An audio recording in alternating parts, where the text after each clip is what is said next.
Hello guys, तर आज मी बनवत आहे पुरी भाजीची रेसिपी आणि आमरस. तर त्याला तुम्हाला मी दाखवते आमरस आणि पुरी भाजीची रेसिपी. तर पुरी भाजीसाठी लागणारं साहित्य बघा, कांदा, मिरची, कोथिंबीर, कढीपत्ता घेतलेला आहे. इथे मी व्यवस्थित बारीक बारीक चिरून घ्यायचं आहे. टोप गरम करायला ठेवायचंय. टोपामध्ये घालणार आहोत आपण तेल. 2 ते 3 पळ्या तेल घालून घ्यायचंय आपल्याला. तेल आपलं व्यवस्थित गरम होत जिरं घालून झाल्यानंतर आपण घालणार आहोत राई. राई तडतडली की लगेचच त्याच्यासोबत घालणार आहोत कढीपत्ता. कढीपत्ता घालून झाल्यानंतर मी त्याच्यात कढीपत्ता तडतडला की त्याच्यात सोबत हिरवी मिरची घालणार आहे. मी एकच मिरचीचा वापर केलाय. आणि लगेचच मी त्याच्यात घालणार आहे बारीक चिरून घेतलेला एक कांदा. तुम्ही कांद्याच्या ऐवजी लसणाचा सुद्धा वापर करू शकता, कारण काही लोक लसूण सुद्धा घालतात. मस्त मिक्स करून घ्यायचे आपल्याला. कांदा आपला व्यवस्थित मऊ होऊन द्यायचं आहे. हळद घातलेले हे अर्धा चम्मच मी ह्याच्यात.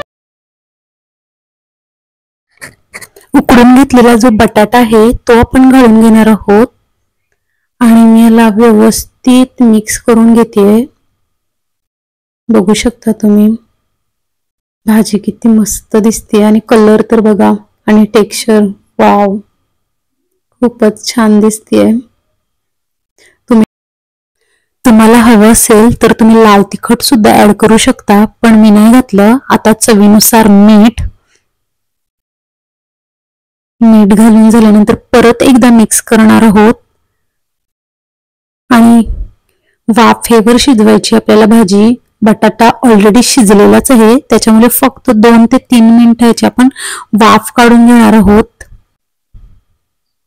भाजी अशी व्यवस्थित एकजीव करून घ्यायची आहे, जेणेकरून पूर्ण मसाला जो आहे आपण प्रिपेअर केलेला तो भाजीमध्ये व्यवस्थित लागेल. आणि वरून थोडीशी कोथिंबीर घालून झाकण देणार आहोत. झाकण 2 ते 3 मिनिटं द्यायचं आहे. त्याच्यानंतर उघडून बघायचं आपली भाजी रेडी झालेली असेल. मिक्स करायचं हे परत एकदा आणि मग वरून घालायचे आहे आपल्याला कोथिंबीर. कोथिंबीरीच्या शिवाय भाजी अपूर्णच आहे, कारण ह्याच्यात कोथिंबीर खूप खूप अट्रॅक्टिव्ह वाटते आणि भाजीला एक वेगळाच लुक येतो. तर तुम्ही बघू शकता काय भाजी दिसतेय माझी. जवळून बघा, मी जवळून सुद्धा तुम्हाला दाखवतेय. वा वा, खूपच छान. तर आता मी तयारी करत आहे आमरसाची. एक टोप घेतलेला आहे, त्याच्यावर जाळी ठेवलेली आहे आणि बघा मी आंबे घेतलेले आहेत. हापूस आंबे आहेत माझ्याकडे. आणि वरचा जो पोर्शन आहे आपल्याला आंब्याच्या वरचा, जेथे देठ असतो तो काढून घ्यायचा आहे आणि आंबे व्यवस्थित धुवून घ्यायचे आहेत आणि नंतर मग त्यांची सालं वगैरे काढायची आहेत. सालं काढून झाल्यानंतर एक एक आंबा घ्यायचा आहे जाळीवर आणि व्यवस्थित त्याला घासायचं आहे, जेणेकरून स्मूथली एकदम जो रस आहे आमरस तो व्यवस्थित टोपात पडतो. आणि तुम्हाला जर टोपात नसेल काढायचा किंवा जाळीवर घासायचं नसेल तर तुम्ही मिक्सरला सुद्धा फिरवू शकता. आणि मी ह्याच्यात बाकी काहीच ऍड केलेलं नाही. साखर नाही, दूध नाही. कोणी कोणी काय काय काय काय ऍड करतं, तर मी काहीच ऍड केलेलं नाहीये. तुम्ही बघू शकता. थोडीशी मेहनत करायला लागते, पण खूप खूप टेस्टी लागतो हा आमरस. आणि आंबे एवढे गोड होते की मला बाकी काही ऍड करायची गरजच लागली नाही.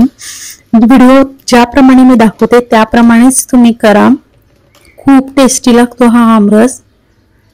तुम्ही बघू शकता मी किती तिथे केलेत. 5-6 आंब्यांचा काढून झालेला आहे. खूप खूप मेहनत आहे. आणि जर मिक्सरला करायला गेलात तर मिक्सरला लागतो, पण ठीक नाही. आणि तुम्ही इथे बघू शकता आंबे घासून झाल्यानंतर निघतो तो चोथा, तो बाजूला काढायचा आपल्याला. आणि तुम्ही खाली बघू शकता जालीला जो राहिलेला आहे आमरस तो काढून घ्यायचा आपल्याला हाताने. आणि टोपामध्ये बघू शकता किती जमलंय, दिसतच असेल तुम्हाला. खूप खूप बघा कसा भरून दाखवतेय. मस्त असं मी बाउल घेतलेला आहे काचेचा, त्याच्यात आमरस घालतेय. आणि तुम्ही थोडा वेळ फ्रीज मध्ये सुद्धा ठेवा, खूप मस्त लागतो फ्रीज मध्ये ठेवला की थंड थंड. आणि वरून मी घालते बदाम. तर आपला आमरस इथे रेडी झालेला आहे. मी जवळून दाखवते तुम्हाला. बघू शकता खूपच छान दिसतोय. आता मी तयारी करायला घेते पुरीची. तर चला मी दाखवते पुरी. कढई ठेवलेली आहे, कढईमध्ये तेल गरम करायला ठेवलेलं आहे आणि मी पीठ सुद्धा मळून घेतलेलं आहे. हा पीठ मी गव्हाचा यूज केलाय, तुम्ही मैदा सुद्धा यूज करू शकता. आणि तेल घालून थोडासा अजून मळतेय. इथे मी मीडियम साईजची चपाती जशी लाटतो तशी लाटलेली आहे आणि एका वाटीच्या मदतीने गोल गोल आपली पुरी रेडी केलेली आहे.